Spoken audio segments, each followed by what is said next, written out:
तो एक gap up और उसके बाद पूरे दिन कुछ नहीं मार्केट में, लेकिन गैप अप में सेलिंग नहीं आई, ये अपने आप में एक बहुत बड़ी बात।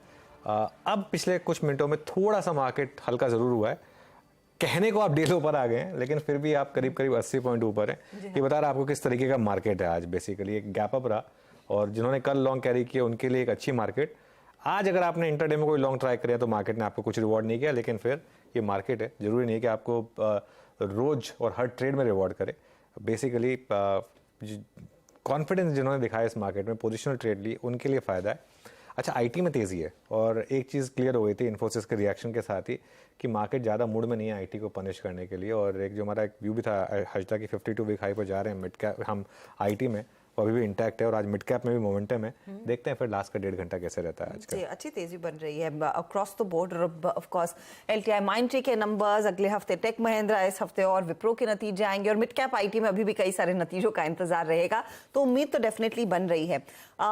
लेकिन आज का डे बहुत इंटरेस्टिंग था अनुज। मुझे याद है सुबह में आप मेंशन कर रहे थे फाइनेंशियल निफ्टी सर्विसेज की एक तो एक्सपायरी उस इंडेक्स की, दूसरी तरफ एचडीएफसी बैंक का जो रिएक्शन आना था, फिर बजाज फाइनेंस के नंबर्स का इंतजार है।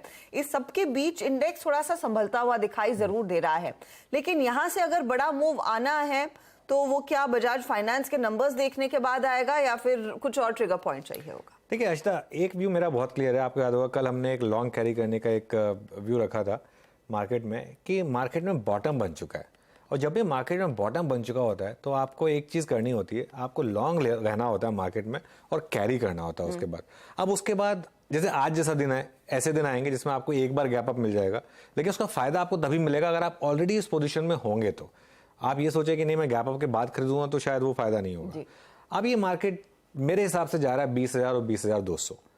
आज गैप अप हुआ और उसके बाद कुछ मार्केट ने आपको करके नहीं दिया, लेकिन अगर आप इस मार्केट में लॉन्ग रहेंगे तो ये मार्केट अब ऑल टाइम हाई की तरफ जा रहा है। एक तो रेजिस्टेंस है यहाँ पर, एक तो जो आज का रेजिस्टेंस 19,850 पर है, और अब सपोर्ट आपका 19,800 पर है। उसके बाद के लेवल्स की हम बाद में बात करेंगे, अगर दोनों तरफ जिस तरफ मार्केट जाएगा तो हाँ, अगर ब्रीच होंगे तो। लेकिन मार्केट न्यू हाइस की तरफ जा रहा है, तो निफ्टी में आपको लॉन्ग रहना है और आपको स्टॉप लॉस आप ट्रेल करते रहना है। अब आपका स्टॉप लॉस ट्रेल करके हो जाएगा 19,750, जो लगातार 950 था, 650 पे आया, आप 750, 100 पॉइंट। अब हर रैली पे आपको अपना स्टॉप लॉस ट्रेल करना है। ट्रिगर कहां से आएगा ये जानना थोड़ा टफ है।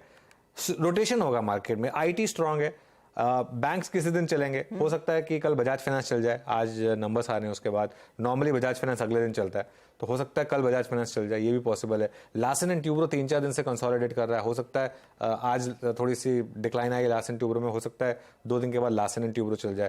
लेकिन मार्केट के पास लीडरशिप आती रहेगी, मार्केट स्ट्रांग है। और एक मार्केट जहां पर आपको इतनी बैड न्यूज आपने एब्जॉर्ब कर ली, आप देखिए क्रूड ऑलमोस्ट 100 पहुंच गया था, आपकी इजराइल की वॉर हो गई, आपका डॉलर इंडेक्स 107 पे पहुंच गया था, बॉन्ड यील्ड आपकी ऑलमोस्ट 5 पे पहुंच गई थी, इतनी हॉकिश आरबीआई की पॉलिसी आ गई थी, सब कुछ हुआ है पिछले 15 दिन में। और उसके बाद भी मार्केट देखिए आप, निफ्टी उन्होंने अभी डिस्कस किया 3 हफ्ते के हाइस पर है हम। ये अपने आप में एक इंडिकेशन है कि मार्केट ऊपर जा रहा है। अब वो रीजन कहां से आएंगे ये मैं नहीं जानता, लेकिन मैं एक चीज जो रीजनेबल डिग्री से कह सकता हूं कि रिस्क रिवॉर्ड इस समय मार्केट में लॉन्ग बने रहने में। और अक्टूबर सीरीज में मेरा, अक्टूबर मंथ में मेरा एक व्यू है ऑल टाइम हाई आने का। अक्टूबर में नहीं भी आया तो नवंबर दिसंबर में तो आना चाहिए, लेकिन मेरा व्यू अभी भी यही है कि अक्टूबर में ऑल टाइम हाई आएगा। बैंक निफ्टी में मैं व्यू इसलिए नहीं दे रहा हूं क्योंकि बैंक निफ्टी अभी भी कंफ्यूजिंग है, और जब तक बैंक निफ्टी में क्लस्टर ऑफ मूविंग एवरेजेस नहीं क्रॉस हो जाता, 44,450 से लेकर 44,650 तक सारे मूविंग एवरेजेस हैं, जब तक वो क्रॉस नहीं हो जाता तब तक इस ट्रेड में फंसने की कोई जरूरत नहीं है। निफ्टी आपको अच्छे खासा मोमेंटम दे रहा है, आप निफ्टी में रहिए तब तक। चलिए, तो निफ्टी की तरफ से ही